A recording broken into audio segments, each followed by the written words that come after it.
Bien, bonsoir à tout le monde, bonsoir Blagnakaises et Blagnaquais. Je suis ravi de vous retrouver pour ce deuxième live.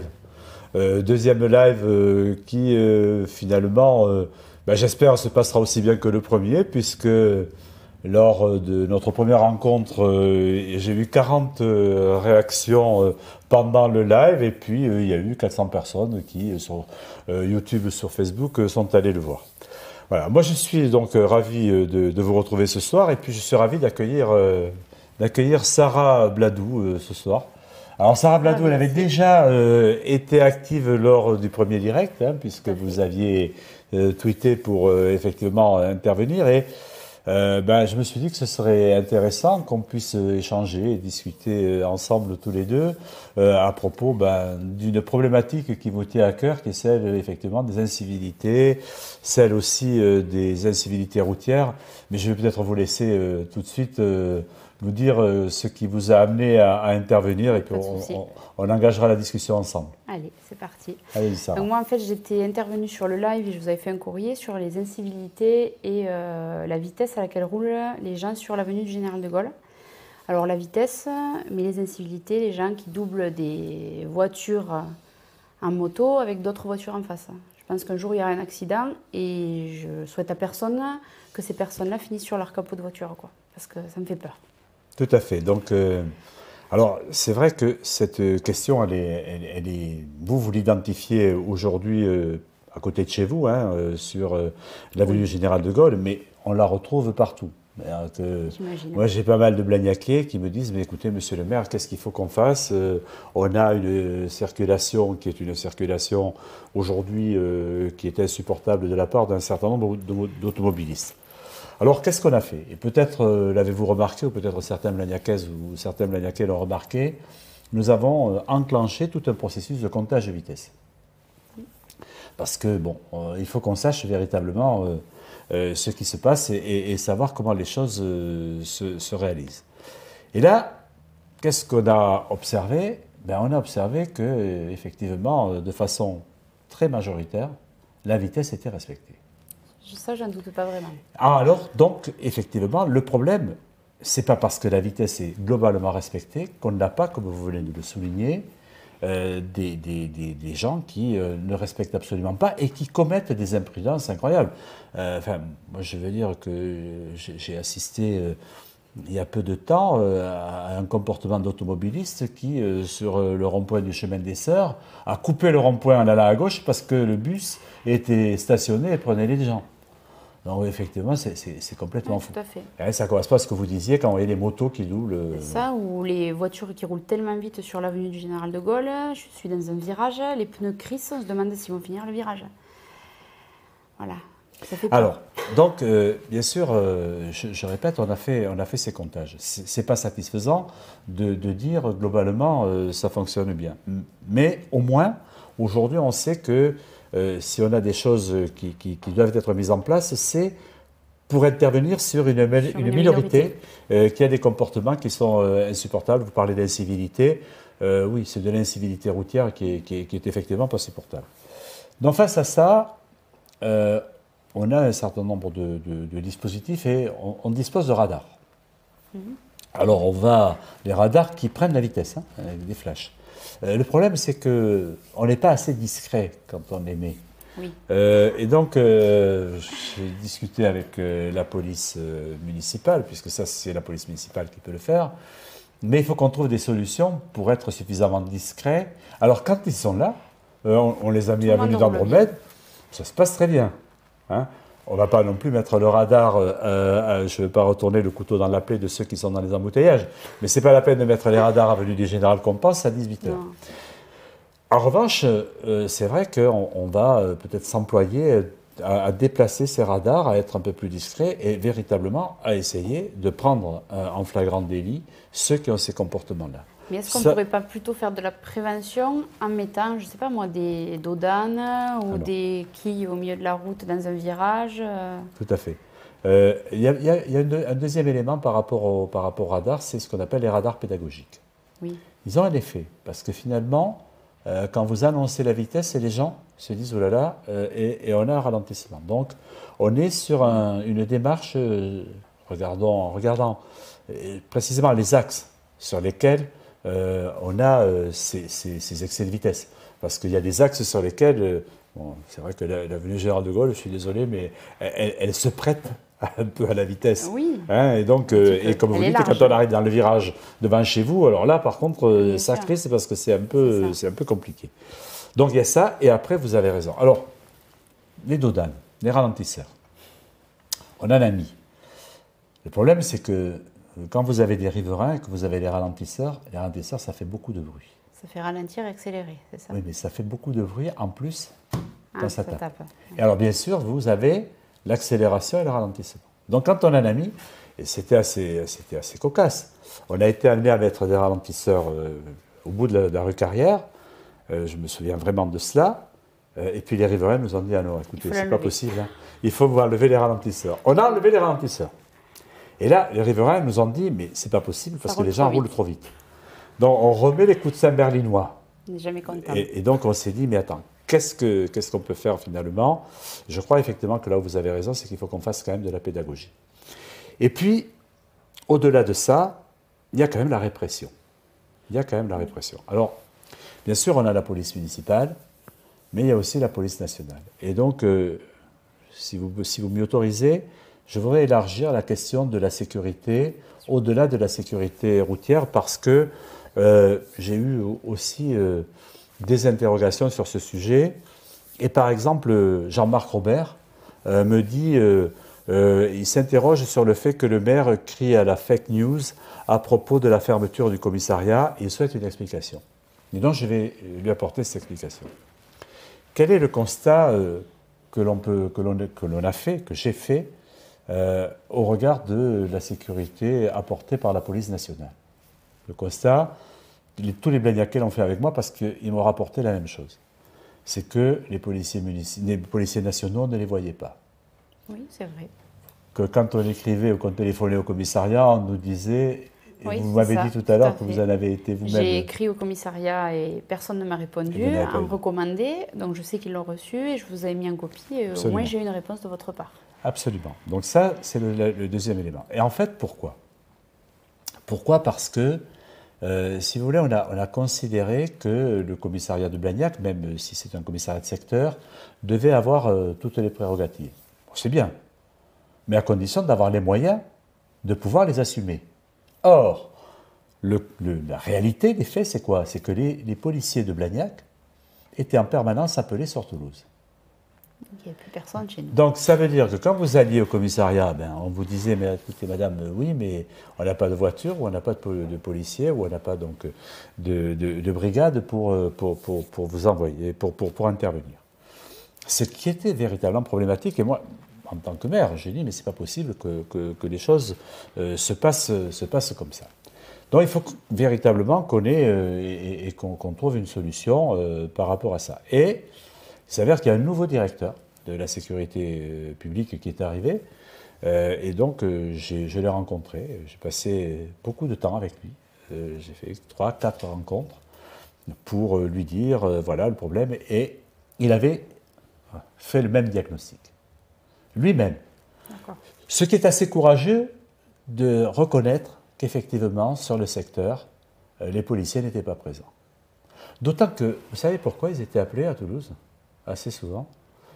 Pour garder un détenu qui devait passer une radio à Rangueil, au CHU. Oui, donc, mais il fallait qu'il y ait 2 policiers qui soient là pour le surveiller. Il n'y a peut-être pas assez de monde, alors il faut peut-être recruter. Mais pendant ce temps, il n'était pas à Blagnac. Moi, voilà, vous avez réussi, il n'y avait pas assez de monde. Et donc, ayant fait le conseil, il a dit, ben voilà, moi je vais aujourd'hui modifier l'organisation de la police nationale. Et cette modification d'organisation, elle porte sur quoi?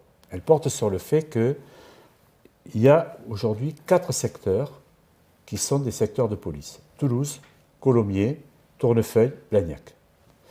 En fait, ces 4 secteurs faisaient que Colomiers, Tournefeuille, Blagnac étaient absorbés par Toulouse. Et donc il dit non, je vais faire un secteur qui est un secteur Colomiers, Tournefeuille, Toulouse indépendant. Blagnac. J'ai dit Toulouse. Non, Je répète alors. Vous suivez, c'est très bien, mais je ne l'ai pas fait exprès. Hein.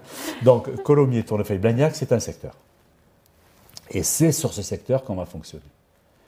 Et ce secteur, je vais l'organiser de telle sorte qu'on puisse avoir le plus possible des équipages qui tournent jour et nuit. Parce que, antérieurement, nous passions des journées sans équipage de police nationale et des nuits, alors j'en parle pas, où il n'y avait pas un agent. Donc, pour ça, il dit, moi j'ai besoin, et il l'a fait, de récupérer un peu plus d'effectifs, et surtout, à quoi ça sert d'avoir le commissariat de Tournefeuille ou le commissariat de Blagnac ouvert la nuit, si alors qu'ils sont ouverts, ils ne peuvent pas recevoir les gens parce qu'il n'y a pas assez de policiers. Donc, il nous dit, voilà, moi je propose que ce commissariat, on le ferme de 8h du soir à 20h, donc à 8h du matin, à Tournefeuille et à Blagnac. Et si les gens veulent déposer plainte, mais on a eu 12 plaintes déposées la nuit dans l'année. Oui, donc c'est très peu, Voilà. très peu. Donc, il dit, voilà, à ce moment-là, moi, les policiers qui sont à Tournefeuille ou les policiers qui étaient à Blagnac, qui étaient là pour attendre que quelqu'un vienne éventuellement déposer plainte, non. Ils vont constituer une patrouille et ils vont tourner dans Blagnac le jour, enfin la nuit. Et ça va me permettre aussi de pouvoir garantir la présence de 2 patrouilles dans la journée et d'1 patrouille la nuit. Mais l'objectif, c'est d'avoir 3 patrouilles dans la journée et 2 patrouilles la nuit. Et quand le dispositif à la fin de l'année sera en place, c'est ce que nous devrions avoir. Et donc, effectivement, cher Jean-Marc Robert, oui, le commissariat de Blagnac ne va pas fermer. Non, le commissariat de Blagnac ne va pas fermer. Le commissariat de Blagnac reste un commissariat de secteur. N'oublions pas que c'est déjà un commissariat de secteur. Il reste un commissariat de secteur qui n'est pas ouvert la nuit, qui n'est pas ouvert le dimanche, mais qui est ouvert tous les jours, de 8h du matin à 20h, et qui est ouvert, y compris le samedi, de 8h à 20h. Donc, ce processus-là doit nous permettre de retrouver une présence de la police nationale sur Blagnac, ce que nous n'avions pas. Donc, moi, on me dit, ouais, mais vous êtes en train d'enlever la police. Non, moi, je ne veux pas une police fantôme. Je veux une police réelle. Donc, avec des policiers qui sont là. Voilà, un petit peu. Et donc, ça veut dire aussi que, par rapport aux incivilités qu'on évoquait, les quads, parce qu'on évoque ça, mais les quads, c'est un vrai problème. Oui. Moi, je vais travailler avec, et on a eu une rencontre, je vous en dirai 2 mots tout à l'heure, je veux travailler avec la police nationale pour dire qu'est-ce qu'on fait sur les quads. On a une loi aujourd'hui qui nous permet qui permet à la police d'intervenir sur les quads. Moi, je veux qu'ils interviennent.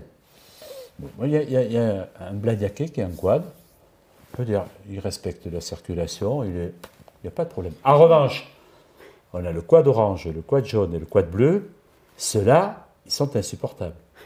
S'ils font que passer, ça ne me dérange pas, mais s'ils font des allers-retours de 14h à 19h entre 2 ronds-points, c'est très lourd le dimanche. Quand ils ne vont pas dans les parcs, ah oui, voilà. Hein, en plus, voilà, bon.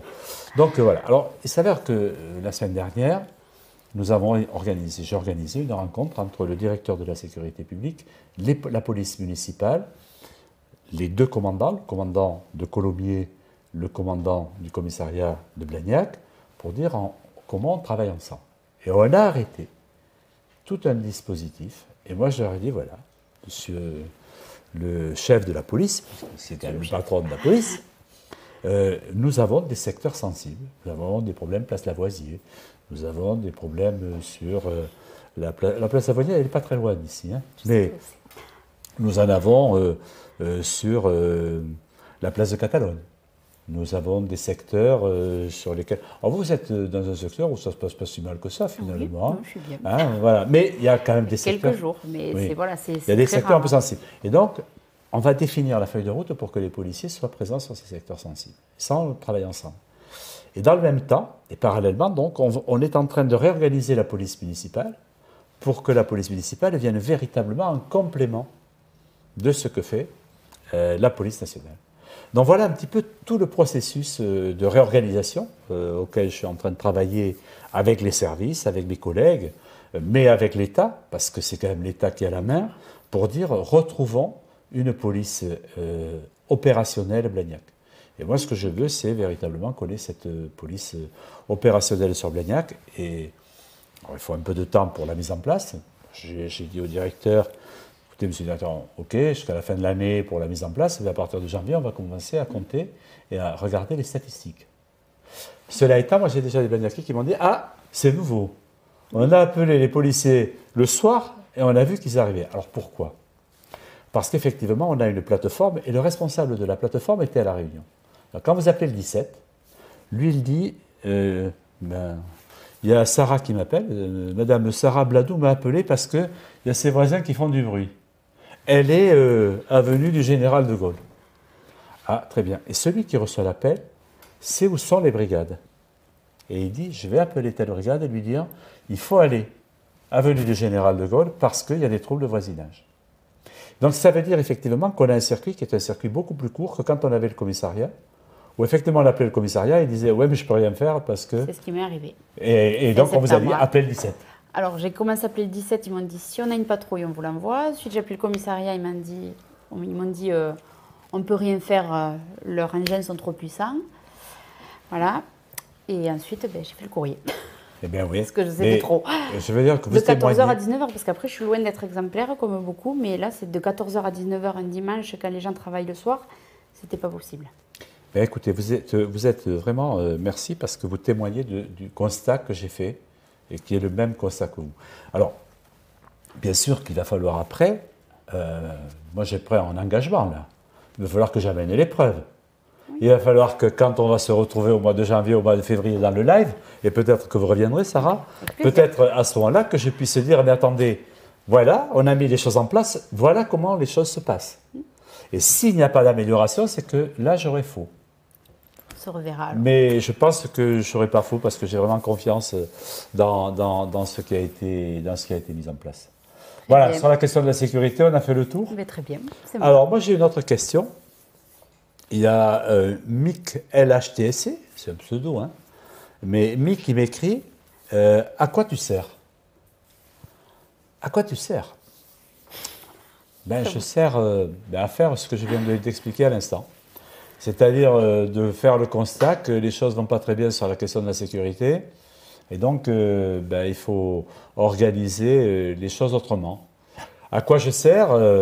C'est à faire en sorte que quand on doit reconstruire l'école de l'aérogare, pour pas que les enfants de l'école de l'aérogare se trouvent sur un site pendant les travaux où il y a de la pollution, de l'amiante, du bruit et du danger, je trouve une solution pour faire une école temporaire avec des bungalows, avec des algécos plutôt, pour que les enfants puissent être là et qu'ils soient sécurisés, ils soient à l'abri.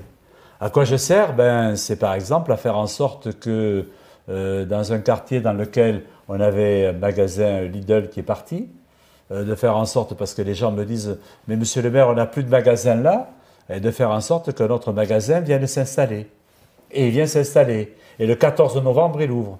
Donc le carrefour de l'avenue de Purpan va ouvrir à partir du 14 novembre.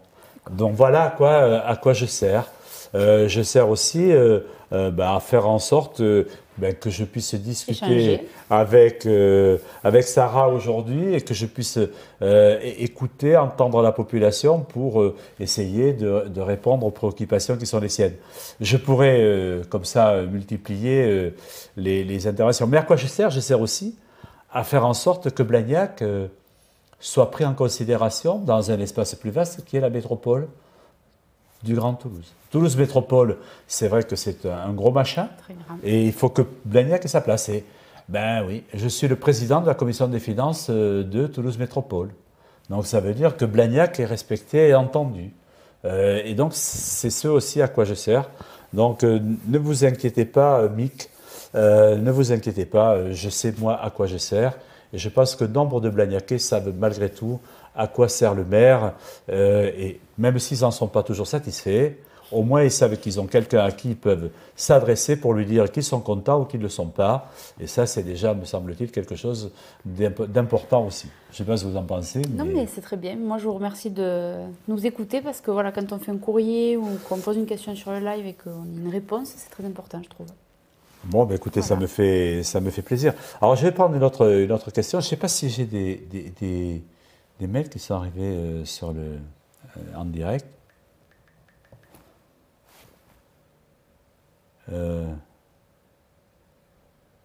Non, je n'ai pas de questions, mais par contre j'en avais une qui était arrivée avant, qui était donc Max Brunel. Max Brunel me dit qu'il a compris la volonté de maîtriser la densification urbaine, mais il souhaite que l'aspect esthétique des bâtiments soit mieux pris en compte. L'exemple, il dit pas de blocs gris avec des pare-soleil verts, ça c'est pas terrible. Bon, c'est vrai. Alors après, il y a quand même le problème finalement de ce que moi je trouve beau, vous le trouvez peut-être pas très beau et inversement. Mais vous avez raison sur l'esthétique.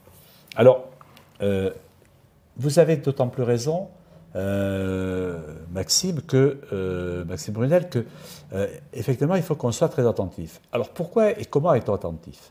On est attentif parce qu'on a recours à un architecte conseil.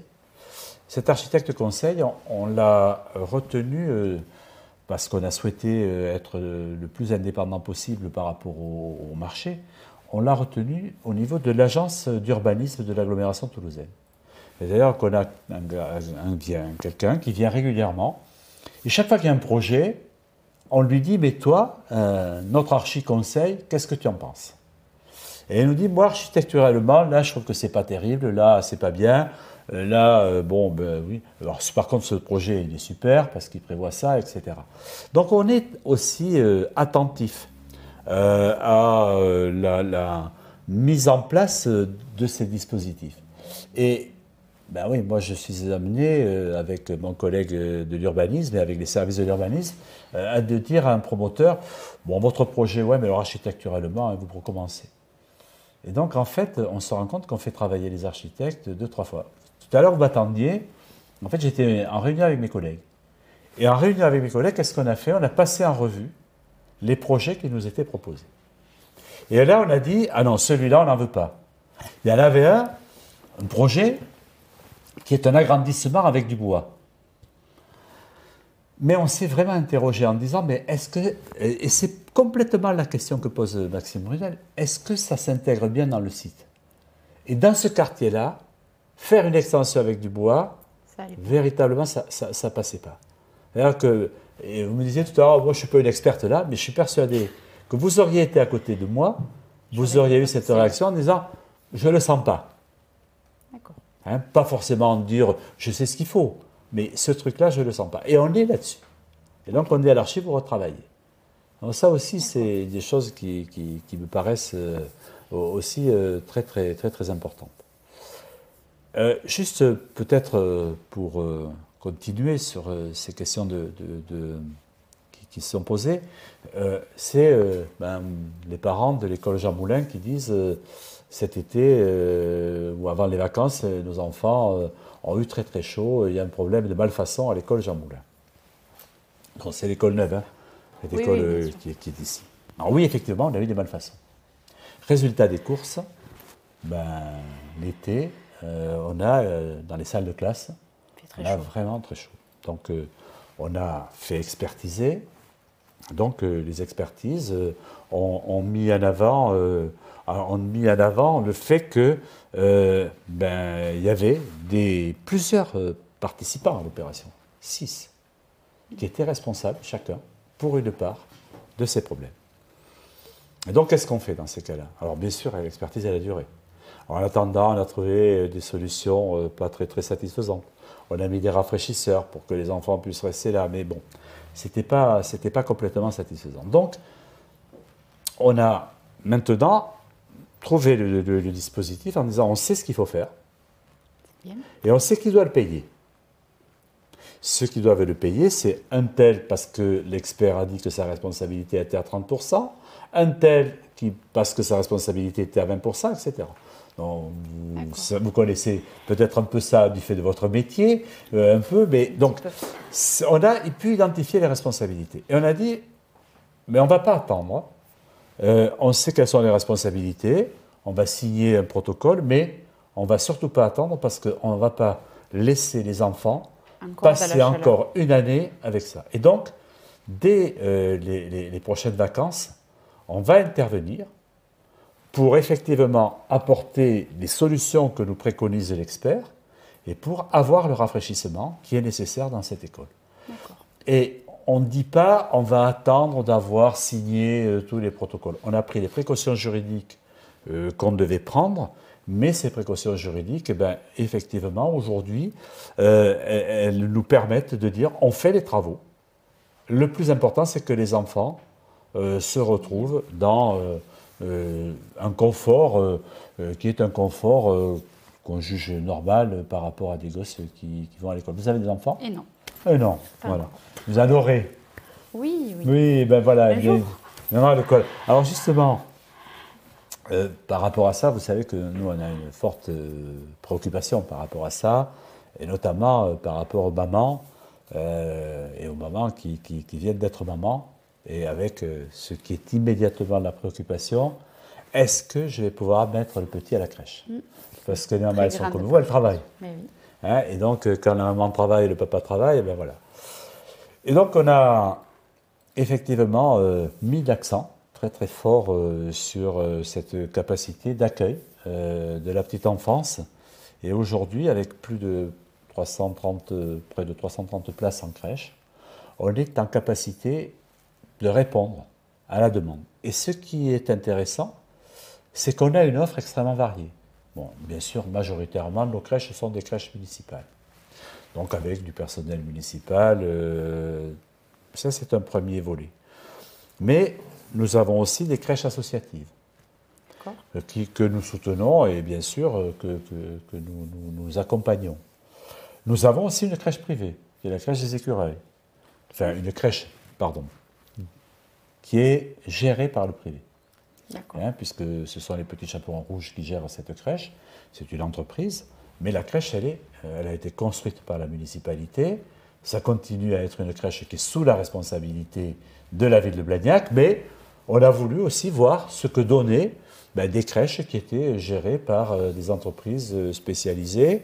Et ça se passe finalement très très bien, et ça nous permet, nous, en tant que crèche municipale, de regarder un petit peu ce qu'ils font et de dire tiens, ça c'est pas mal, on peut le prendre. Mais ça leur permet eux aussi de dire voilà, nous on voit aujourd'hui des choses que vous faites dans les crèches municipales, on a aussi envie de les intégrer chez nous. Et puis on a les assistantes paternelles, donc on a un dispositif qui est un dispositif extrêmement varié, qui permet finalement aux mamans de trouver une solution par rapport aux problèmes qu'elles ont. Et c'est pour nous une vraie préoccupation. Je dirais que la problématique de la petite enfance et de l'enfance, c'est déterminant. D'ailleurs, je vous ai dit, j'ai parlé de l'école de l'Aérogare. Notre souci au niveau de l'école de l'Aérogare, de dire mais on ne peut pas, c'est pas possible qu'on laisse les enfants sur un chantier comme celui de l'Aérogare dans ces conditions. Moi, je me voyais mal. Vous vous rendez compte, les gosses qui étaient là avec le bruit, les instituts, il faut quand même penser à eux aussi. Hein, les instituteurs, enfin maintenant les professeurs des écoles, qui étaient là en se disant mais comment je vais faire pour assurer ça dans le bruit, la poussière, etc. Donc voilà, ça c'est des choses qui nous préoccupent beaucoup. Vous avez mis des choses en place, donc voilà. c'est passé. Bien, je crois qu'on arrive au bout de notre rencontre. Écoutez, Sarah, moi j'ai été ravi de passer cette demi-heure avec vous. Je trouve que c'est très important. Et ce que je fais, c'est que je vais aussi de temps en temps au marché le samedi matin. Et là, les Blagnacais qui ont envie de venir me poser des questions, et puis à venir me voir, ils peuvent venir me dire Monsieur le maire, on n'est pas content de ça, ou bien au contraire, Monsieur le maire, on est content de ça. Mais surtout, ce qu'on a fait ce soir, discuter tranquillement, engager la conversation. Les choses ne sont pas compliquées, il ne faut pas les rendre compliquées. Moi, je suis le maire, mais bon, voilà, j'assume cette fonction. Mais je suis un Blagnacais, un amoureux de ma ville. Un amoureux parce que j'y suis pas né, mais presque. Parce que j'ai toujours grandi, même si j'ai fait une infidélité, parce que comme beaucoup, il a fallu partir un moment à Paris. Voilà, mais bon, voilà, je suis très très attaché à Blagnac. Voilà, et donc, ouais, c'est ce qui aujourd'hui me guide, m'amène à m'investir pour cette ville et pour ses habitants. Voilà. Bon, donc je vous donne rendez-vous le mois prochain pour un nouveau live. J'espère que j'aurai un peu plus de questions, que je serai amené à répondre à cela. Mais je me dis en même temps que s'il n'y a pas beaucoup de questions, c'est que globalement, les choses ne vont pas si mal que ça à Blagnac. Et donc, on va continuer sur cette voie. Merci et bonne soirée à tous.